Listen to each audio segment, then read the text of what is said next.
Shalom. First, I want to give all praises, honor, and glory to Yahweh, Bahasham, Yahushai, Bahasham, Racha, Kodash, double honors to the apostles of Great Millstone, and peace and blessings to the elect. U.S. faces more isolation after null and void move to unilaterally reimpose UN sanctions, Tehran warns.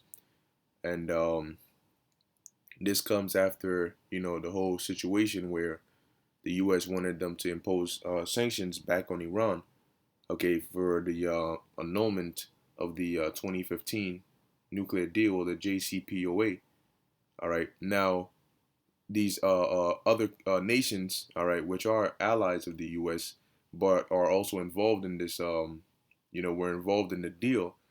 They basically, along with the UN, are saying that, nah, that doesn't make sense because it wasn't Iran that violated the the treaty. All right, it was the or the deal. It was the U.S. that pulled out of it. So if you guys made a deal and the U.S. pulls out of it, why should Iran have to pay the consequences? All right, and the U.S. is still trying to push, and push, even if it means pushing without the UN or pushing past the UN, which hence we have the title here. The U.S. faces more isolation. All right, because this is ultimately leading to prophecy.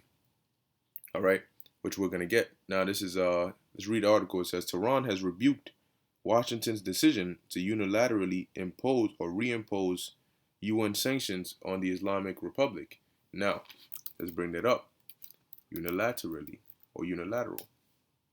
It says of an action or decision performed by or affecting only one person, group, or country involved in a particular situation without the agreement of another or others relating to, occurring on, or affecting only one side of an organ or structure. So, like it says, without the agreement of another or others. So they're basically trying to do it by themselves. All right. Like basically, if you ain't going, join me, then I'm going to just do it. That kind of thing. So it says to unilaterally reimpose UN sanctions on the Islamic Republic, predicting that the move will damage the U.S. standing in the international community. All right, which the U.S. standing has been, getting really damaged. All right, very recently. Okay, over the past few years, but it's just gonna keep going down the drain, man.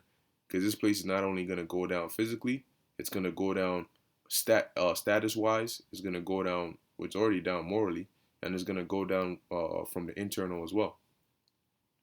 So it says Majid Tak Ravanchi, the Iranian envoy to the United Nations, issued a scathing retort to the U.S. Secretary of State Mike Pompeo's announcement late on Saturday that Washington intends to reintroduce most of the UN sanctions against Tehran lifted under the 2015 nuclear deal.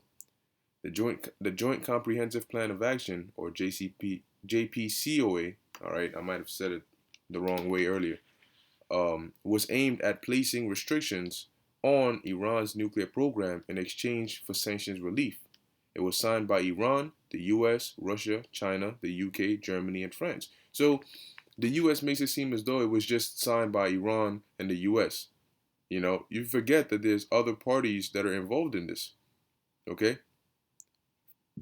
And that solo mindset was ultimately going to have the U.S. isolated and have the allies, all right, get to a point where something happens and they turn on the U.S. according to prophecy. It says, noting that the United States, you know what it is? The U.S. is like Scar in the movie Lion King, and these other countries are like the hyenas. All right, and when you watch the movie, you see how Scar treats the hyenas, and how he, talks about them, and then get into the end of the movie. I believe it was the first one. All right, how the hyenas basically, they tore him up. They were like, oh, remember he called us this? Remember he called us that? Remember how he was treating us? Now Scar is trying to plead his case. Wait, hold on. That's not what I meant. That's not what I meant. And they basically ripped him up. That's what's going to happen to the U.S. The so-called allies, the European Union and NATO and all of them, are going to be, with the U.S. for a while until the Lord puts that evil thought in their mind. And they're like, yo, honestly, man, the U.S. ain't nothing. All right. And then they turn on Babylon and they burn her with fire. All right. With their nuclear missiles. So it says, noting that the United States is no longer a signatory or signatory, the Iranian diplomat argued that Washington's claim of snapback sanctions under the JCPOA is null and void. In a tweet, he described the U.S. self-declared deadline for triggering the sanctions as illegal and false, noting that by acting alone, Washington was swimming against international currents and risking more isolation on the global stage. All right. Ultimately, when you have somebody that's like that, they just gonna, what I'm saying, like almost you could say ignore, all right, certain things that are said and done, because it's like, all right, we don't acknowledge, okay, what it is that you're saying.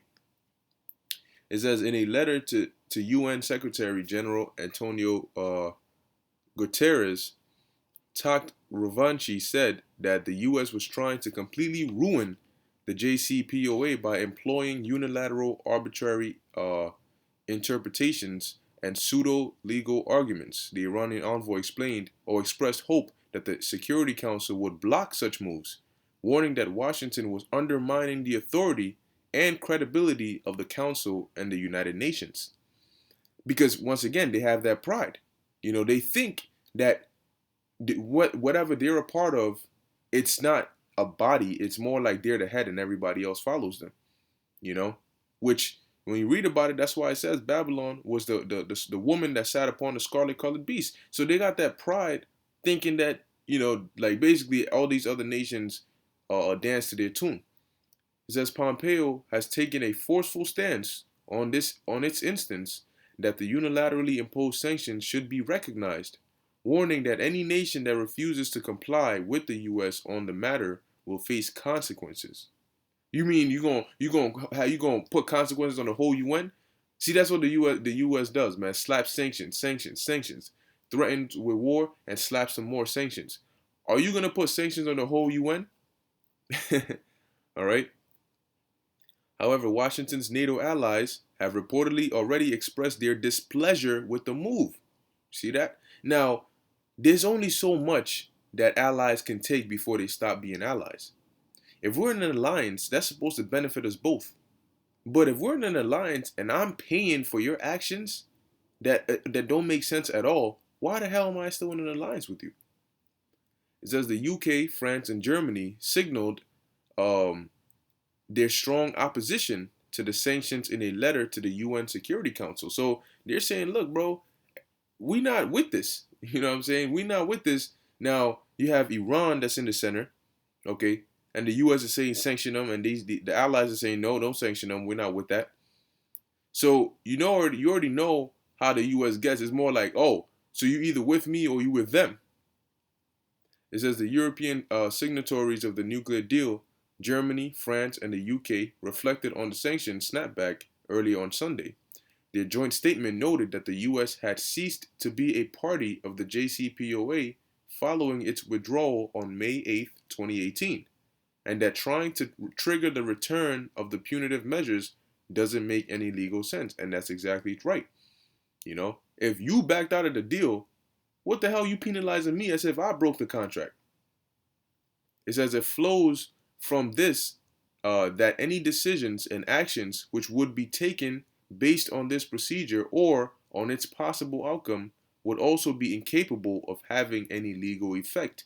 So France, Germany, and the UK are saying, look, man, we're not going to acknowledge, all right, any decisions and actions that the U.S. wants to take based upon this because it's not legally sound. It doesn't even make sense, all right?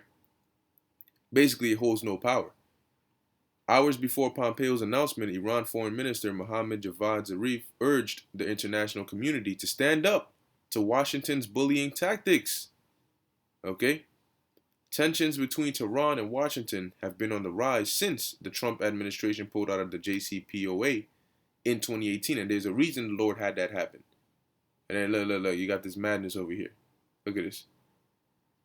Kazakh bodybuilder's marriage to sex doll girlfriend on hold because of corona. I'm not even gonna talk about that, man. Let's just move on. Anyway, so there's a reason, all right, as to why the Lord had, all right, this happen, because it's all to put prophecy in the perfect position. It's to put all the pieces in place, all right, for the prophecies to flow smoothly.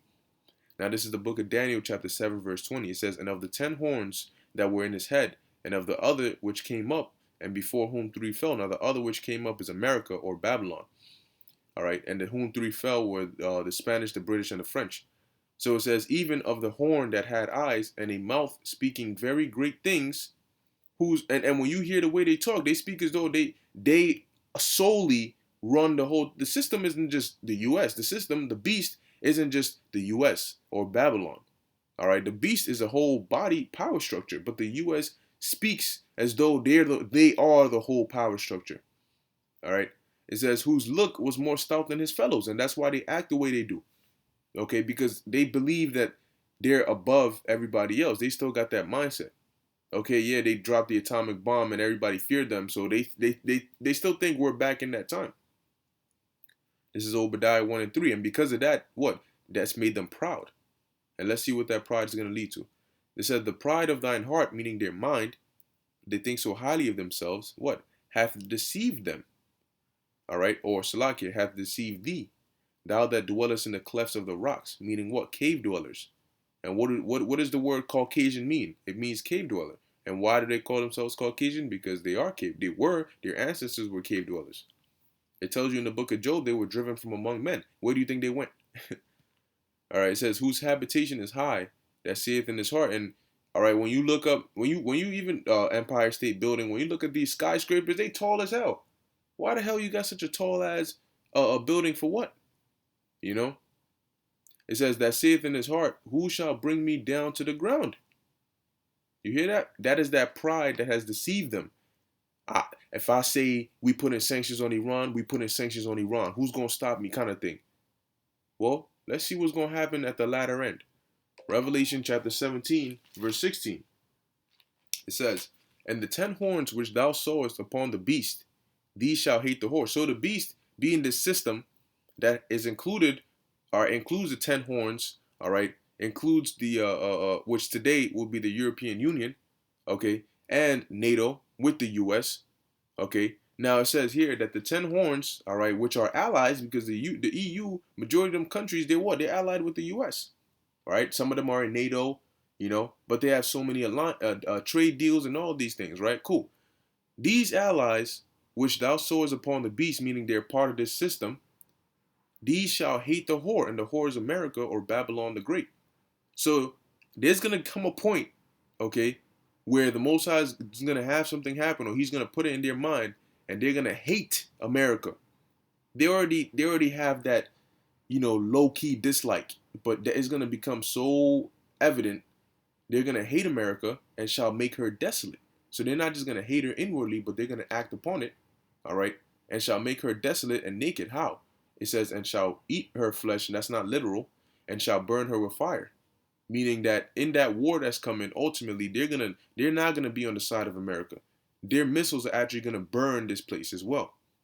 All right, as well as Russian missiles and missiles from other areas, and the laser and the fire from the chariots. Verse 17, for the Most High hath put it in their hearts to fulfill his will. So the Most High is gonna put that thought into their mind, all right, to do that. It says, and to agree and to give their kingdom unto the beast until the words of the Most High shall be fulfilled. So the reason they're still in alliance now is for certain other prophecies to be fulfilled. But once that happens, the Most High he's going to flip it all, man. And this place is going to be through. Okay? Because it's a very prideful and wicked place, man. All right? That day is going to be a very beautiful day, man. So Lord willing, this was edifying to the elect. Just another, you know, step in prophecy, okay? Which as prophets, it's our job to do. All right, it's our job to watch these signs, all right, measure them in the scriptures and see how close we are in prophecy. All right, so with that, I want to give all praises, honor, and glory to Yahweh, Bahashem, Yahushai, Bahashem, Rakha, Kodash. Until next time, Shalom.